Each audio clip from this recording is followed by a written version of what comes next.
अगस्त की शुरुआत से ही आसमान में ग्रहों का एक बहुत बड़ा बदलाव हुआ है जिसने पूरे ज्योतिष जगत का ध्यान जो है वो अपनी ओर खींचा है। 2 अगस्त को राहु ने अपना नक्षत्र बदला है और वह मंगल के नक्षत्र धनिष्ठा में प्रवेश कर चुका। पिछले कुछ हफ्तों से आपके अंदर जो एक अजीब सी बेताबी है, जो एक अनजानी भूख है जो शांत नहीं हो रही, और आपका दिमाग जिस तेज रफ्तार से दौड़ रहा है वह इसी गोचर का सीधा असर है। आज हम 10 अगस्त से लेकर 5 दिसंबर 2026 तक के उस 125 दिन के समय को बहुत ही बारीकी से और आसान भाषा में समझेंगे, जो कि आपके जीवन के अंदर बड़े बदलाव लेकर के आएगा। अगर आपकी चंद्र राशि मिथुन है या फिर आपका लग्न मिथुन है तो यह गोचर आपके करियर, आपके कैश फ्लो और आपके जीवन की पूरी दिशा को बदलने वाला है। मेरा अनुभव कहता है कि घटनाओं को जानने से पहले उनके पीछे के विज्ञान को समझना जरूरी है। आपकी मिथुन राशि काल पुरुष की कुंडली की तीसरी राशि है।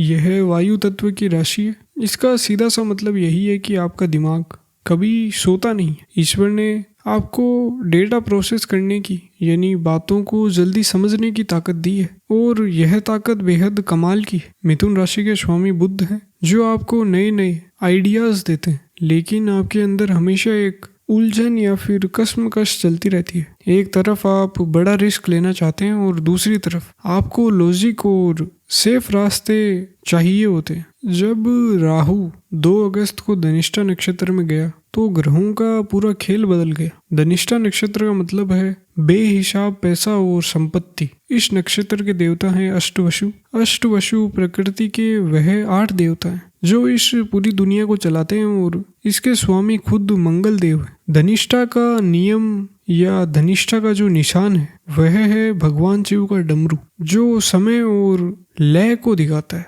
राहु एक जुनूनी ग्रह है और अब वह मंगल के नक्षत्र में आ गया। अब इसके क्या क्या इफेक्ट्स आपकी जीवन के अंदर दिखने वाले, उस पर हम गहराई से चर्चा करते हैं। सबसे पहले बात करते हैं आपके करियर और फाइनेंस की। मिथुन लग्न और राशि के लिए मंगल आपके 6ठे भाव और 11वें भाव के स्वामी हैं, और राहु बैठे हैं आपके 9वें भाव के अंदर। इसे इस तरह से समझिए कि आपकी किस्मत के दरवाजे खुल रहे हैं, और उस दरवाजे की जो चाबी है वह आपका 11वां भाव है, जो आपके बड़े फायदे, आपके नेटवर्क और आपकी इच्छाओं के पूरे होने का भाव है। इसके साथ ही यदि हम 6ठे भाव को देखें, जो आपके संघर्ष और दुश्मनों को पीछे छोड़ने की ताकत का भाव है। अगर आप जॉब के अंदर हैं तो इस 125 दिन के पीरियड के अंदर अचानक प्रमोशन या फिर उन प्रोजेक्ट्स के पास होने के बहुत ज्यादा चांसेस बन रहे हैं जो महीनों से रुके हुए थे। राहु आपको सबसे अलग हटकर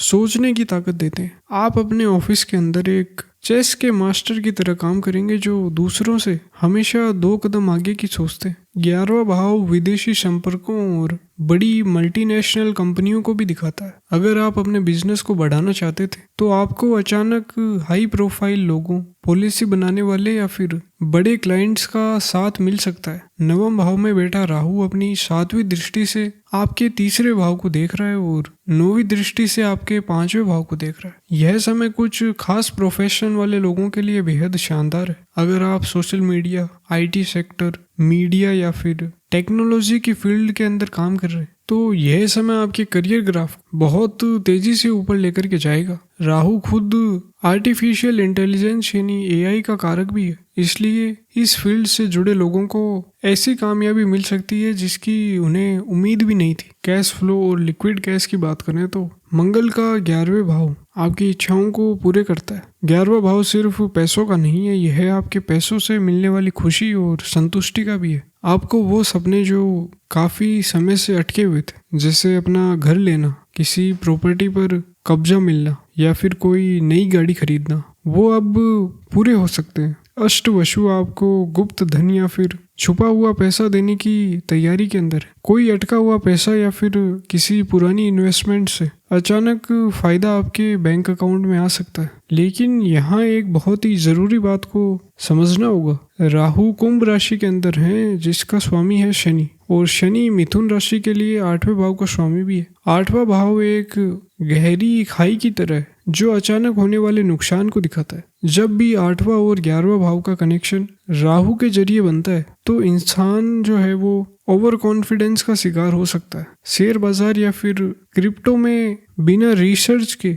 सिर्फ लालच में आकर कोई भी अंधा रिस्क ना ले। जो भी रिस्क ले वह पूरी तरह से सोच समझ कर लिया गया हो, यानी कि कैलकुलेटेड रिस्क होना चाहिए। अपने पास मौजूद कैश यानी लिक्विडिटी को बचा कर रखें। छठे भाव पर आते हैं जो कर्ज और दुश्मनों का भाव है। राहु यहाँ मंगल की ताकत लेकर के चल रहे हैं। मंगल सेनापति हैं और राहु के पास चालाकी और कूटनीति है। अगर आप किसी कानूनी विवाद या फिर कोर्ट कचहरी के मामले के अंदर फंसे हुए हैं तो ग्रहों की स्थिति साफ दिखाती है कि फैसला आपके फेवर में आ सकता है। छुपे हुए दुश्मन जो पीठ पीछे काम करते हैं उनका खेल खत्म होगा। कर्ज को लेकर जो टेंशन्स थी उसमें भी बड़ी राहत मिलेगी। राहु आपको कोई ऐसा नया आइडिया देंगे या फिर आपके पुराने नेटवर्क के जरिए ऐसी मदद मिलेगी जिससे आप अपने लोन चुकाने में कामयाब होंगे। लेकिन ओवर कॉन्फिडेंस से बचना होगा। अगर आपने कोई भी गैर कानूनी काम किया या फिर बिना पढ़े किसी पेपर पर साइन किए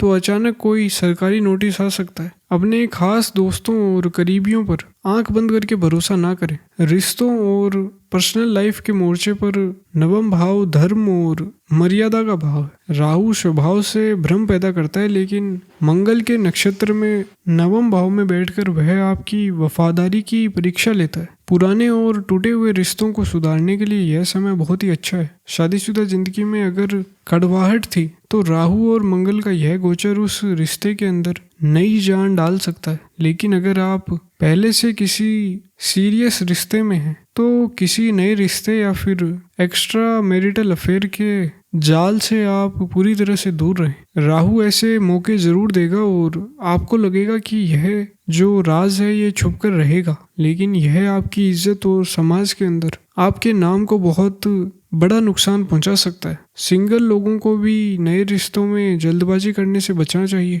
कोई भी फिजिकल या फिर बहुत गहरा इमोशनल कनेक्शन बनाने से पहले समय लें। अपनी मर्यादा का पूरी तरह से ध्यान रखें। जो विद्यार्थी या फिर स्टूडेंट किसी बड़े एग्जाम्स की तैयारी कर रहे हैं उनके लिए राहु की दृष्टि 5वें भाव पर होने के कारण फोकस और एकाग्रता बहुत बढ़ा देगी। सफलता मिलने के चांसेस बहुत ज्यादा हैं, लेकिन अपनी नॉलेज को लेकर घमंड ना पालें। राहु कई बार यह भ्रम देते हैं कि आपको सब कुछ आता है और यहीं से गलती की शुरुआत होती है। घर संभालने वाली महिलाओं के लिए यह समय घर में एक नई एनर्जी लाएगा, लेकिन यह एनर्जी बिना बात के गुस्से के अंदर भी बदल सकती है। एक आसान सा वास्तु उपाय करें। घर के सारे कबाड़ और खराब इलेक्ट्रॉनिक सामान तुरंत बाहर निकाल दें। इससे राहु और मंगल की नेगेटिव एनर्जी शांत होगी। पैसों के मामले में आपको अपने पुराने निवेश या फिर पति की तरक्की से फायदा मिल सकता है। रिटायर्ड हो चुके बुजुर्गों के लिए यह गोचर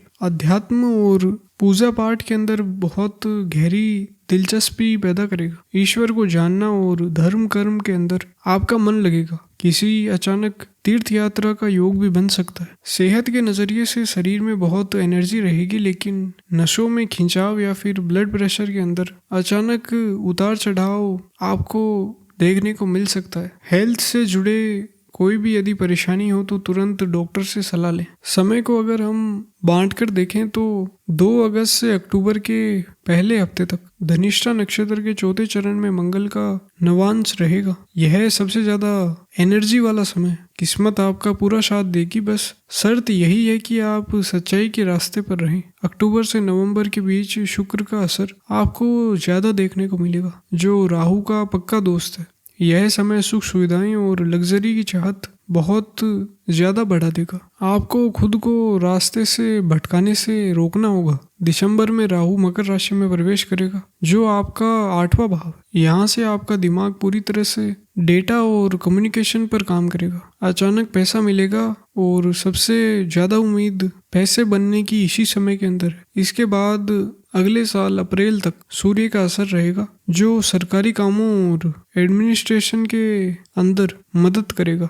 लेकिन यहाँ ईगो और घमंड के टकराव से आपको बचना होगा। ग्रह एनर्जी देते हैं लेकिन उसका इस्तेमाल आपके हाथ के अंदर है। बुरे असर को शांत करने के लिए कुछ बहुत ही सटीक उपाय मैं आपको बता रहा हूँ। करियर में रुकावटों को दूर करने के लिए अपनी वर्क डेस्क पर एक छोटा हाथी का स्टैचू आप रख लें या फिर कोई क्रिस्टल ग्लोब रखें। रोज सुबह सूर्य देव को अर्घ दें, पानी में थोड़ा मीठा मिलाकर सूर्य देव को आप अर्घ दें। छुपे हुए दुश्मनों और बदनामी से बचने के लिए मंगलवार और शनिवार की शाम हनुमान चालीसा की आप एक पूरी माला जपें। धनिष्ठा का निशान डमरू है। घर में एक छोटा डमरू रखें और जब भी नेगेटिविटी या फिर टेंशन महसूस हो उसे बजाएं। डमरू की आवाज राहु की नेगेटिविटी को तुरंत शांत करेगी। राहु को शांत करने के लिए सतनाजा यानी 7 तरह के अनाजों को मिलाकर हर बुधवार को पक्षियों को खिलाएं। यह एक बहुत ही असरदार उपाय है। राहु का यह गोचर आपके जीवन को एक नई रफ्तार दे रहा है। अपने काम जो है उसे ईमानदारी से करें,